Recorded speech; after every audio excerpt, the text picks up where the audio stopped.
In recent months, a controversy has been brewing in the political sphere. It centers around President Joe Biden's media interactions. Allegations have surfaced that his team provides questions to journalists before interviews. This practice, if true, raises serious concerns about media integrity and transparency. Sources also indicate that the president's team pre-selects journalists for interviews and press conferences. Critics argue that these controlled interactions prevent genuine, spontaneous questioning. They claim it allows the administration to avoid difficult or unexpected topics. Supporters of the president, however, argue that preparation is normal in high-level politics. They say that providing topics in advance allows for more informed and substantive discussions. One of the most notable voices in this controversy is Sage Steele, a prominent sports journalist. Steele made headlines when she spoke about her experience interviewing President Biden in 2021. According to Steele, she was given specific instructions before her interview with the president. She claims that Biden's team provided her with a list of questions to ask. Steele's exact words were, "To the word. Every single question was scripted, gone over dozens of times by many editors and executives, absolutely. I was on script and was told not to deviate." This statement sent shockwaves through the journalistic community. It raised questions about the extent of such practices and their implications for press freedom. At the time, many applauded her for her transparency and courage in revealing these practices. The controversy surrounding Biden's media interactions isn't limited to national figures. Local radio hosts have also come forward with their experiences. Andrea Lawful Sanders, a Philadelphia-based radio host, shared her experience on CNN.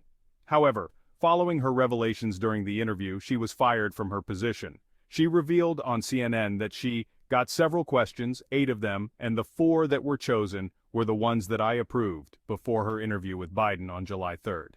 Similarly, Earl Ingram, a radio host from Milwaukee, disclosed a similar encounter with Biden. Ingram said he was given some questions for Biden ahead of his sit-down with the president that happened days after the presidential debate. He expressed discomfort with this approach, feeling it compromised journalistic integrity. The experiences of Lawful Sanders and Ingram suggest that this practice isn't isolated. It appears to extend beyond high-profile national media to local outlets as well. The allegations of scripted interviews have not gone unnoticed by the public or politicians. In August 2021, the president stated, mid-presser, "Ladies and gentlemen, they gave me a list here. The first person I was instructed to call on was Kelly O'Donnell from NBC." There has been a significant backlash, with many expressing concern over the implications for democracy and free press. Representative Claudia Tenney, a Republican from New York, asked, "Biden just said I was instructed to call on this reporter. Who instructed him to call on the reporter? Who's really in charge? Are you kidding me?" She went on to state, "This level of media manipulation is unprecedented and dangerous." Tenney called for an investigation into the White House's media practices. Another outspoken critic has been Representative Greg Steube of Florida. Steube remarked, "If these allegations are true, it's a clear attempt to control the narrative."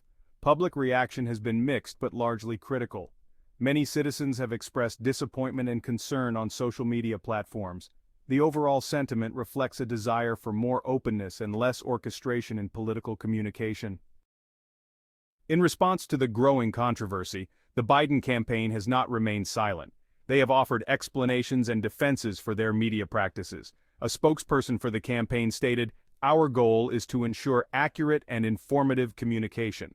They emphasized that providing topics or general areas of discussion is a common practice. They argue that this approach allows for more substantive and focused interviews. They reject the characterization of these practices as scripting or controlling the media. Critics, however, remain skeptical of these explanations. The controversy surrounding Biden's interviews raises important questions about the media's role and responsibility. Journalists and news organizations find themselves at the center of this debate. They must balance access to high-level sources with maintaining their independence and integrity. Some media outlets have defended their participation in these practices. They argue that some level of preparation is necessary for productive interviews. Critics within the media, however, argue that accepting pre-approved questions compromises journalistic integrity. They say it's the media's responsibility to ask tough, unexpected questions. The debate within the media reflects a larger societal discussion about the role of journalism in democracy. The media's response to these allegations will be crucial in shaping public trust and the future of political reporting. Thank you for watching till the end. Stand up for free speech and help protect the free exchange of ideas online. Please like and subscribe to help us reach more viewers.